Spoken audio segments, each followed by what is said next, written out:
My dog can't help me. My cat hates me. I'm a failure. Oh yes, I suck. I'm not enough, but nobody cares. It's too late to solve it. It's too late to find my happy.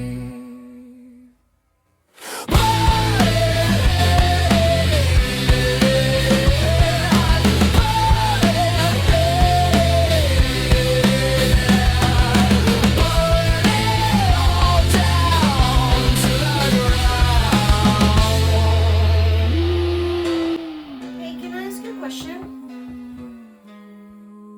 What do you want?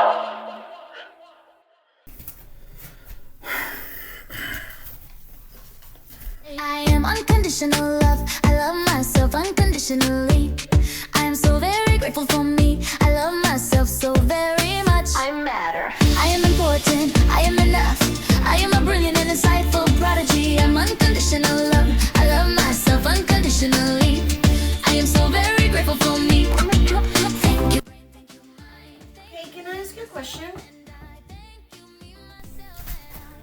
Yes. All right. Raise your hand if you've ever binged a show and felt worse about yourself afterwards.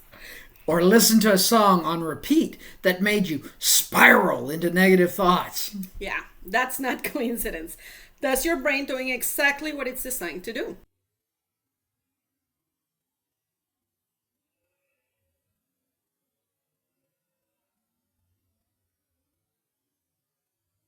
Hey everyone, I'm John. And I'm Cessy. And we're from Open Hearts Productions. Today, we're talking about something that affects your mental health every single day, but nobody really talks about it. The media you consume is literally programming your brain. And if you're neurodivergent like us, this effect is even stronger. So here's what's happening in your brain. Every song lyric, every movie scene, every TikTok video you watch is creating neural pathways. Think of it like this. Your brain has a search engine called the Reticular Activating System, or RAS. Whatever you feed it, it goes looking for more of it. So if you're constantly consuming content about toxic relationships, your brain starts noticing toxic patterns everywhere.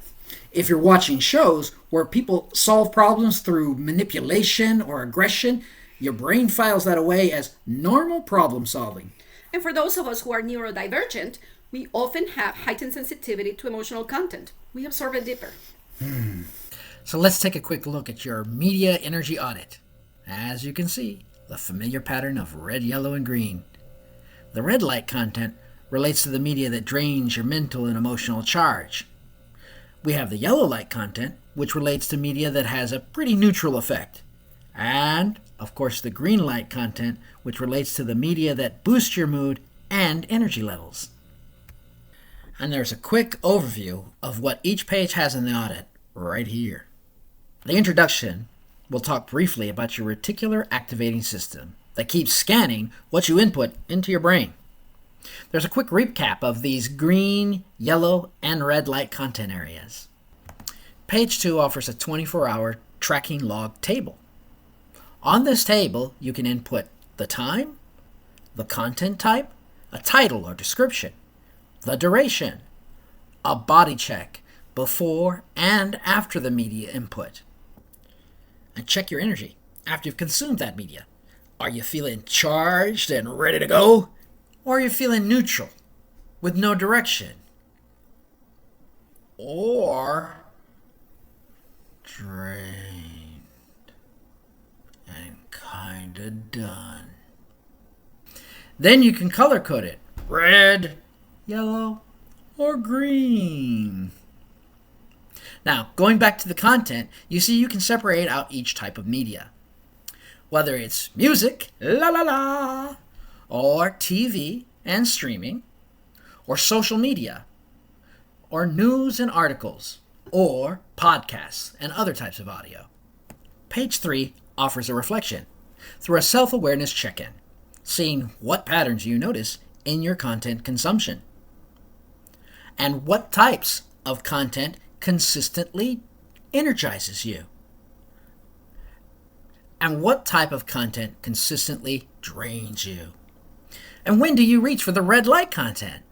What's going on internally? Your emotions, the context of the situation. And what emotions are you trying to process or avoid through this media? Then, take a jump on down to our restorative questions. How can I repair my relationship with media consumption? Can be hard. What boundaries would serve my well-being? You got to think about your health. How can I honor both my need for processing difficult emotions and my need for nourishment? You got to balance things. It'll take time, but you can do it. We can find action planning on page 4.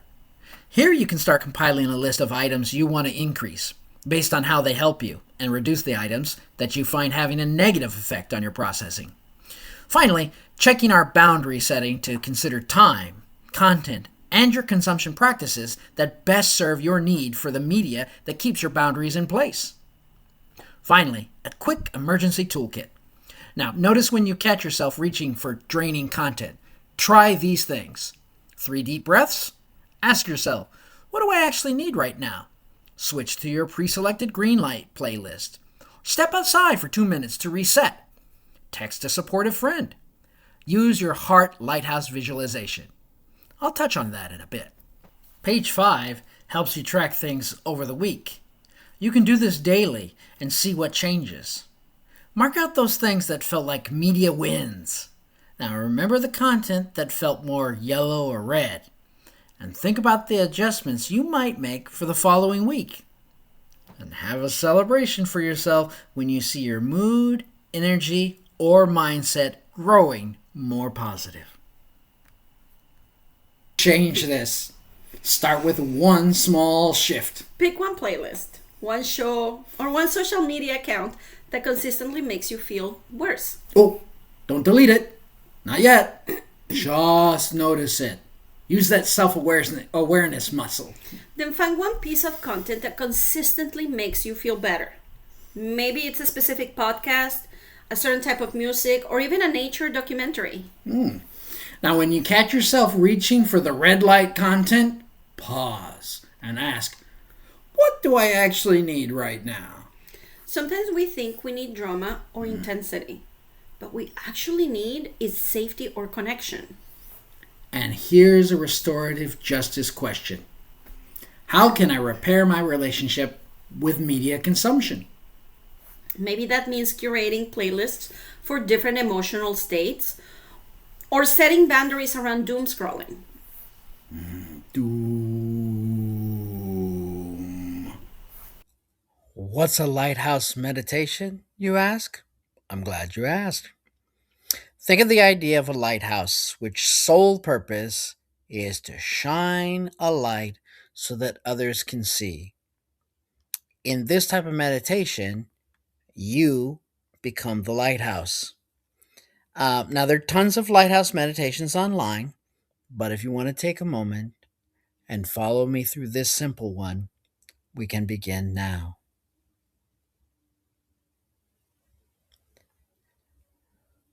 Find a comfortable seated or lying position. Close your eyes and focus on the breath.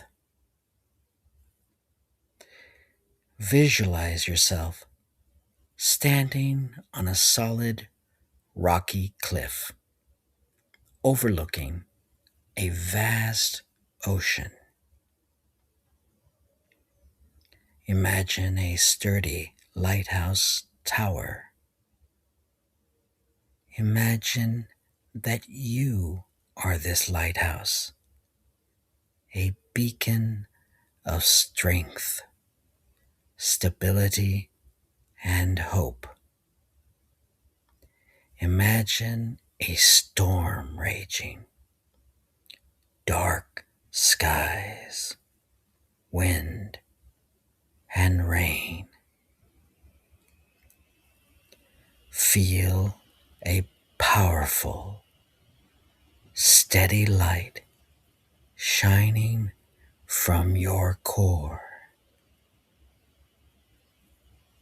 This light cuts through the darkness and fog, guiding boats to safety.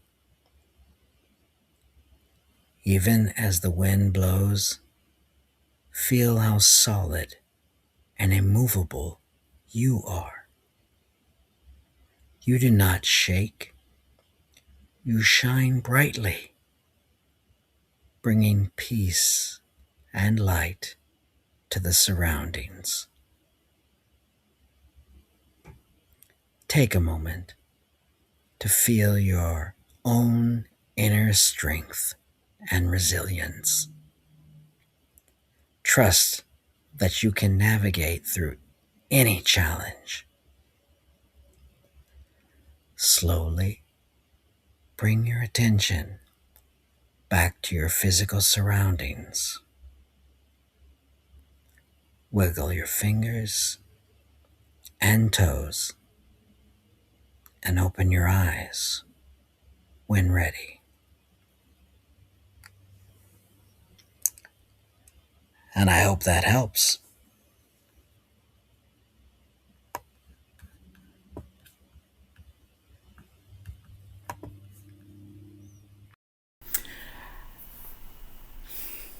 Now, some of you might be thinking, but I like sad songs. Or, this show helped me process trauma.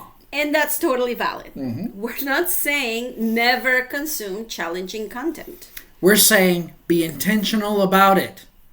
There's a difference between processing emotions through art and marinating in toxicity.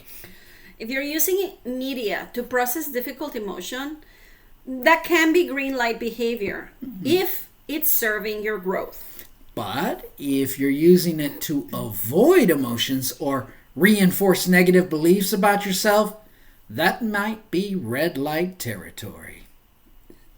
So here's your challenge for this week. Do a 24-hour media audit. Every time you consume content, music, shows, social media, news, just notice how it makes you feel. Don't change anything yet. Just build that awareness.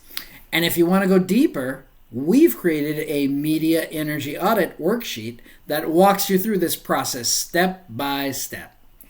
The link is in the description, and it's completely free because we believe everyone deserves access to these tools. Remember, you're not broken if you've been consuming content that doesn't serve you. You're just human with a human brain. And now you have the tools to program that brain intentionally. We'll see you next time for more tools you wish you'd had growing up.